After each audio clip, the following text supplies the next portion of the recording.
Hi అండి. Welcome to TGPSC exams.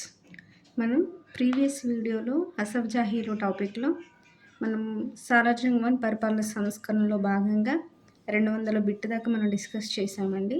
ఇప్పుడు మనం 201 నుంచి మనం మిగతా బిట్స్ని డిస్కస్ చేస్తున్నాం. ఓకే. సో ఇప్పుడు 201 బిట్ వచ్చేసరికి నీరి బాధ్యత ఏమిటి అంటే నీరి అనే అతను ఏం చేస్తాడో ఆయన బాధ్యత ఏంటి అని అంటే సాగునీటి అవసరాలు చూసుకుంటాడండి. సో సాగునీటి అవసరాలు చూసుకునే వారిని నీరి అని పిలిచేవారు. ఈ సాలార్జంగ్ 1 పరిపాలన సంస్కరణలో భాగంగా మనం ఇవి డిస్కస్ చేస్తున్నాం. నెక్స్ట్ 202 బిట్ వచ్చేసరికి సాలార్జంగ్ 1 1868లో ఏ పేరుతో మంత్రిమండలిని ఏర్పాటు చేశారు? సో సాలార్జంగ్ 1 ఏం చేశారంటే మంత్రిమండలిని ఏర్పాటు చేశారండి ఒక పేరుతో. ఏ పేరుతో చేశారు, ఏ సంవత్సరంలో చేశారు అనేది ఇంపార్టెంట్. ఏ పేరుతో చేశారంటే సదరుల్ మిహం అనే పేరుతో మంత్రిమండలి. ఏ ఇయర్ అంటే 1868 అండి. మనం ఇప్పుడు మంత్రిమండలిని క్యాబినెట్ అని అంటాం కదా అండి. సో కౌన్సిల్ ఆఫ్ మినిస్టర్స్ అంటాము మంత్రిమండలిని. సో దాన్నే అప్పుడు సాలార్జంగ్ 1 పరిపాలన సంస్కరణలో భాగంగా సదర్ ఉల్ మిహం అని పిలిచేవారు మంత్రిమండలిని, కౌన్సిల్ ఆఫ్ మినిస్టర్స్ని. నెక్స్ట్ 203 బిట్ వచ్చేసరికి సదర్ ఉల్ మిహంలో నలుగురు ప్రధానమైన వారు ఎవరు? సో ఈ మంత్రిమండలిలోనే నలుగురు ప్రధానమైన వారండి. ఎవరు ఆ ప్రధానమైన వారు అంటే ఫస్ట్ రెవెన్యూ శాఖ మంత్రి, నెక్స్ట్ న్యాయశాఖ మంత్రి, 3 పోలీస్ శాఖ మంత్రి, 4 ప్రజా పనులు అండ్ ఇతర పనులు చూసుకునేవారు. సో ఈ నలుగురు ప్రధానమైన వారు అండి. ఈ వీళ్ళలో ఆ మంత్రి ఎవరు ఆ టైంలో అని అంటే రెవెన్యూ శాఖ మంత్రి వచ్చేసరికి మనకి ముకరం ఉద్దౌలా. రెవెన్యూ వచ్చేసరికి ముకరం ఉద్దౌలా అండి. న్యాయశాఖ వచ్చేసరికి బషీర్ ఉద్దౌలా. పోలీస్ శాఖ వచ్చేసరికి షంషీర్ జంగ్. నెక్స్ట్ ప్రజా పనులు శాఖ వచ్చేసరికి సాహెబ్ జంగ్. వీరు నలుగురు ఇంపార్టెంట్ అండి ఈ సదర్ ఉల్ మిహంలో, అంటే ఈ మంత్రిమండలిలో. వారి యొక్క శాఖ ఏంటి, ఆ శాఖ యొక్క మంత్రులు ఎవరు అనేది ఇంపార్టెంట్ అండి. ఇది రిపీటెడ్గా అడిగే క్వశ్చన్స్ కాబట్టి, బిట్స్ కాబట్టి ప్రీవియస్ ఎగ్జామ్స్లో. సో ఇవి గుర్తుంచుకోవాలి. నెక్స్ట్ 204 బిట్ వచ్చేసరికి ఉపమంత్రి ఎవరు? సో ఇందాక మనం మంత్రిమండలిలో ముఖ్యమైన నలుగురిని డిస్కస్ చేసుకున్నామండి. వారితో పాటు ఉపమంత్రి అంటే ఇప్పుడు మనం ఉప ముఖ్యమంత్రి లాగా అప్పుడు ఉపమంత్రి ఎవరు అంటే అషుజా ఉద్దౌలా అండి. పేరు అషుజా ఉద్దౌలా. నెక్స్ట్ 205 బిట్ వచ్చేసరికి సాలార్జంగ్ 1 వ్యక్తిగత కార్యదర్శి ఎవరు? సో సాలార్జంగ్ 1కి పర్సనల్ సెక్రటరీ ఎవరు అని అంటే సయ్యద్ హుసేన్ బిల్గ్రామీ. ఎవరు అంటే సయ్యద్ హుసేన్ బిల్గ్రామీ. నెక్స్ట్ 206 బిట్ వచ్చేసరికి ప్రధాని ప్రత్యక్ష పాలనలో ఉండే శాఖలను ఏమంటారు? ఈ ప్రధానికి ప్రత్యక్ష పాలన అండి అంటే ఇది ఓవరాల్గా నిజాం కింద కాకుండా ప్రధాని కింద ఉండే శాఖలను ఏమంటారంటే మదర్ ఉల్ మిహం. అంటే ప్రధాని అంటే ఎవరండి మనకి ఇక్కడ సాలార్జంగ్ అన్నే అండి. దివాన్నే ప్రధాని అని అనుకుంటామని అన్నాం కదా. సో ఈ ప్రధాని కింద ఉండే శాఖలు ప్రత్యక్షంగా అన్నీ చూసుకునే శాఖలు ఏంటి అంటే మదర్ ఉల్ మిహం. మనం ఇందాక సదర్ ఉల్ మిహం అనేది మంత్రిమండలి పేరు అని డిస్కస్ చేసుకున్నామండి. సదర్ ఉల్ మిహం అంటేనేమో మంత్రిమండలి, మదర్ ఉల్ మిహం అంటేనేమో ప్రధాని కింద ఉండే శాఖలు అండి, ప్రధాని ప్రత్యక్ష పాలనలో ఉండే శాఖలు. ఆ డిఫరెన్స్ గుర్తుంచుకోవాలి. నెక్స్ట్ 207 బిట్ వచ్చేసరికి ప్రధాని ఆధీనంలో ఉండే ముఖ్య శాఖలు ఏంటి? సో ఇందాక మదర్ ఉల్ మిహం అనే శాఖలు ఉన్నాయని అనుకున్నాం కదా అండి. సో వాటిలో ఉన్న ముఖ్య శాఖలు ఏంటి అంటే 3 అండి ఇంపార్టెంట్గా. 1 ఆర్థిక శాఖ, 2 సైనిక శాఖ, 3 తపాలా శాఖ. సో ఆర్థిక, సైనిక, తపాలా శాఖలు ఈ 3 శాఖలు ఈ మదర్ ఉల్ మిహంలో భాగంగా ఉన్న ముఖ్య శాఖలు. నెక్స్ట్ 208 బిట్ వచ్చేసరికి పరిపాలనా వ్యవస్థను మొత్తం ఎన్ని శాఖలుగా విభజించారు? సో పరిపాలన వ్యవస్థను ఓవరాల్గా పరిపాలన వ్యవస్థను ఎన్ని శాఖలుగా విభజించారు అంటే మొత్తం 14 అండి ఈ సాలార్జంగ్ 1 టైంలో. అది మనకి ఇంపార్టెంట్ ఎన్ని శాఖలుగా విభజించారు అనేది. నెక్స్ట్ 209 బిట్ వచ్చేసరికి ఇక్కడ చిన్నగా రాసానండి. మీకు క్లియర్గా కనిపించకపోయినా నేను చెప్పేది వినండి. సో మీకు క్లియర్గా అర్థమవుతుంది. 209 బిట్ వచ్చేసరికి ప్రధాని మరో పేరు ఏంటి అంటే ప్రధాని ఇంకేమని పిలిచేవారు అంటే మనం ఆల్రెడీ అనుకున్నాం కానీ దివాని అనేవాళ్ళు అండ్ ఆల్సో రిజెంట్ అని కూడా పిలిచేవారు ప్రధానిని.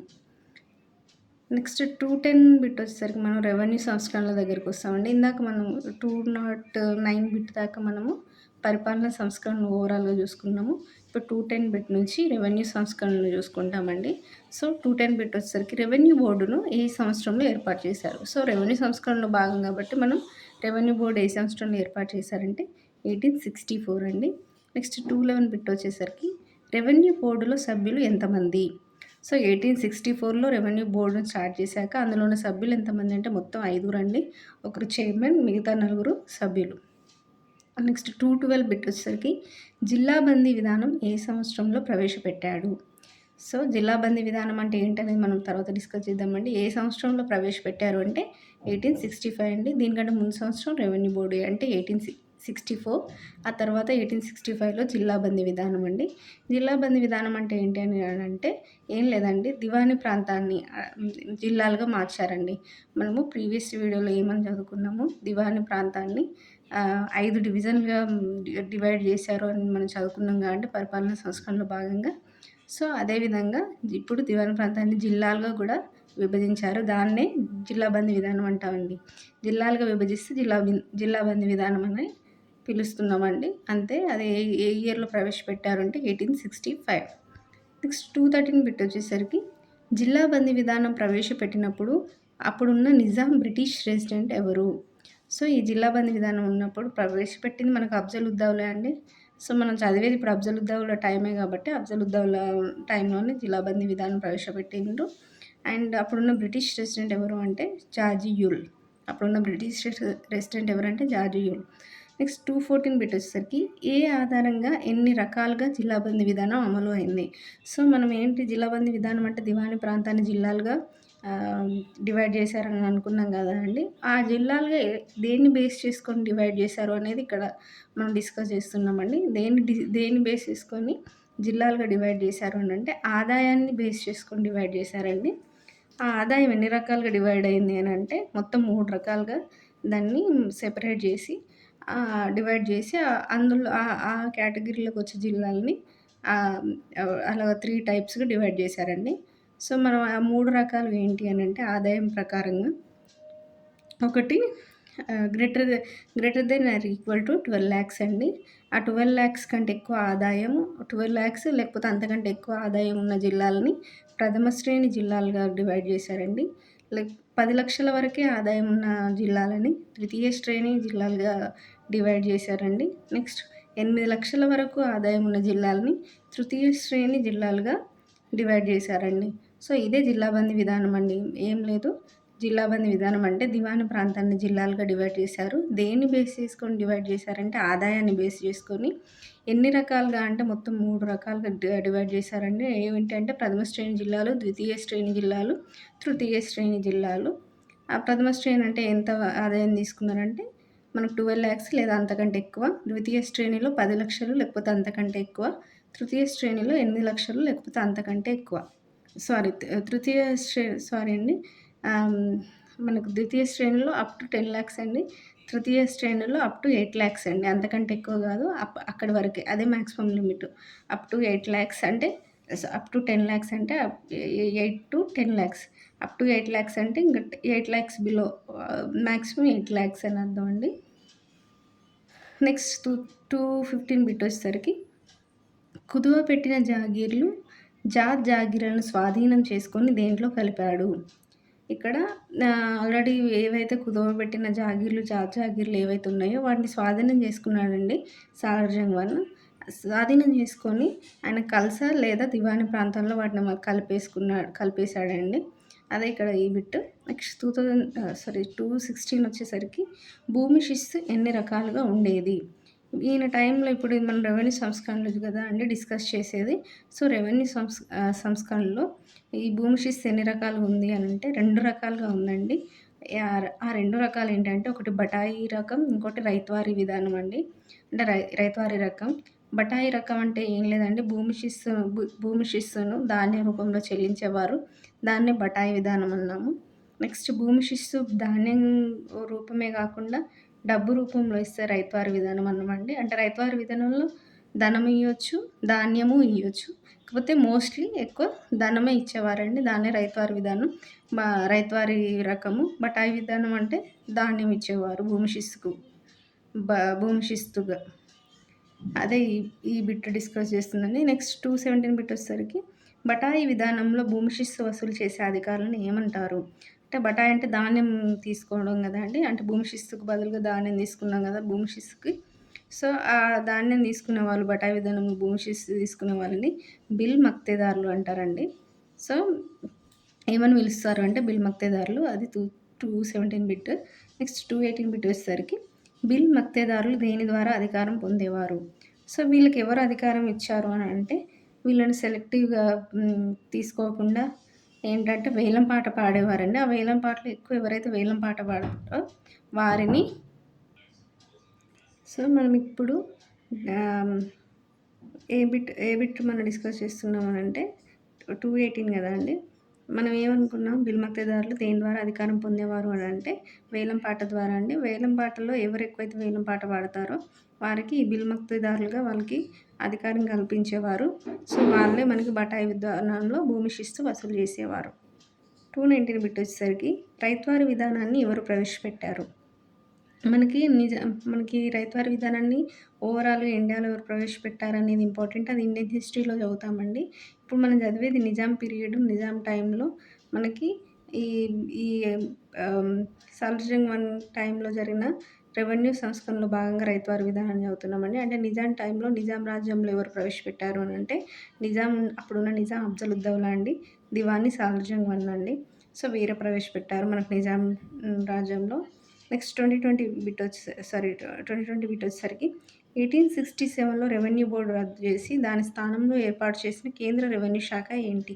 అంటే ఆల్రెడీ మనం ఏంటంటే 1864లో ఇక్కడ మనము 210 బిట్‌లో రెవెన్యూ బోర్డుని 1864లో ఏర్పాటు చేశారని మనం చదువుకున్నాం కదండీ! దాన్ని 1867లో రద్దు చేశారండి.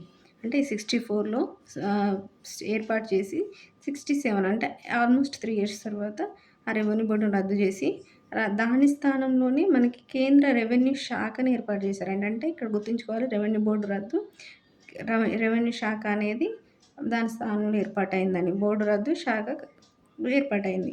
అదే కేంద్ర రెవెన్యూ శాఖ. దీని పేరేంటంటే సదర్ మహకే ఈ మల్గుజారీ. ఈ కేంద్ర రెవెన్యూ శాఖ పేరేంటి అనంటే సదర్ మహకే ఈ మల్గుజారీ. నెక్స్ట్ బిట్ వచ్చేసరికి 2021 సదర్ మహకే ఈ మల్గుజారీ అనే శాఖ యొక్క అధికారులను ఏమని పిలిచేవారు? మనం ఇందాక 2020 బిట్‌లో ఏం చదువుకున్నామండి? దేన్ని సదర్ మహకే ఈ మల్గుజారీ అని పిలుస్తారు అనంటే, మనకు కేంద్ర రెవెన్యూ శాఖను ఏర్పాటు చేశారు. రెవెన్యూ బోర్డ్ స్థానంలో అనుకున్నాం గదండీ! ఆ ఏర్పాటు చేసిన కేంద్ర రెవెన్యూ శాఖనే సదర్ మహకే ఈ మల్గుజారీ అని పిలుస్తామండి. సో, ఈ సదర్ మహకే ఈ మల్గుజారీలో పనిచేసే అధికారులను ఏమని పిలిచేవారు అనంటే, ముహతమీమ్ రక్ను. ఏమని పిలిచేవారంటే ముహతమీమ్ రక్ను. ఈ 2 పేర్లతో పిలిచేవారండి. నెక్స్ట్ 2022 బిట్ వచ్చేసరికి ఏ సంవత్సరంలో రెవెన్యూ విభాగం నుంచి పోలీస్ శాఖను వేరు చేశారు? సో, అప్పటిదాకా రెవెన్యూ విభాగంలో పోలీస్ శాఖ అంతర్లీనంగా ఉండేదండి. అంతర్లీన భాగంగా. బట్ 1867లో ఈ రెవెన్యూ విభాగం నుంచి పోలీస్ శాఖను వేరు చేశారండి. రెవెన్యూ సంస్కరణలో భాగంగా. అదే ఇక్కడ మనం డిస్కస్ చేసుకున్న బిట్. నెక్స్ట్ 2023 బిట్ వచ్చేసరికి కేంద్ర ఇనాం కార్యాలయము ఏ సంవత్సరంలో ఏర్పాటు జరిగింది? కేంద్ర ఇనాం కార్యాలయము ఏ సంవత్సరం అంటే 1875 అండి. ఇందాక మనం చదువుకుంది రెవెన్యూ విభాగం నుంచి పోలీస్ శాఖను ఎప్పుడు వేరు చేశారంటే 1867. కేంద్ర ఇనాం కార్యాలయం ఏ సంవత్సరంలో ఏర్పాటు జరిగింది అనంటే 1875 అండి. నెక్స్ట్ 2024 బిట్ వచ్చేసరికి land revenue survey and settlement department ఏ సంవత్సరంలో ఏర్పాటు చేశారు? So, land revenue survey and settlement department ఏ సంవత్సరంలో అంటే 1875 అండి. కేంద్ర ఇనాం కార్యాలయం plus land revenue survey and settlement department కూడా 1875లోనే ఏర్పాటు చేశారండి. నెక్స్ట్ 2025 బిట్ వచ్చేసరికి బిగా అనగా ఏమిటి? బిగా అనేది బాగా ఇంపార్టెంట్ అండి. గుర్తుంచుకోవాల్సిందే. బిగా అంటే ఏంటంటే భూమిని కొలిచేందుకు వాడే ఒక చైన్ అండి. ఆ చైన్ అంటే 6x6 చైన్‌ని బిగా అని అంటామండి. దాన్ని భూమిని కొలిచేందుకు వాడతారు. ఈ 6x6 చైన్. ఇది సాధారణంగా జనరల్‌గా ఎంత భూమి అంటే 10 గజాల భూమిని కొలుస్తదండి ఇది. ఆహ్, సో, ఈ 10 గజాల భూమిని కొలిచే 6x6 చైన్‌ని మనం ఏమని పిలుస్తాము అంటే బిగా అండి. ఇక్కడితో మనకు 225 బిట్స్ కవర్ అయినాయి. నెక్స్ట్ బిట్స్ మనం వచ్చే వీడియోలో మనం డిస్కస్ చేద్దామండి. ఇక్కడితో వీడియో క్లోజ్ చేద్దాం. Thank you.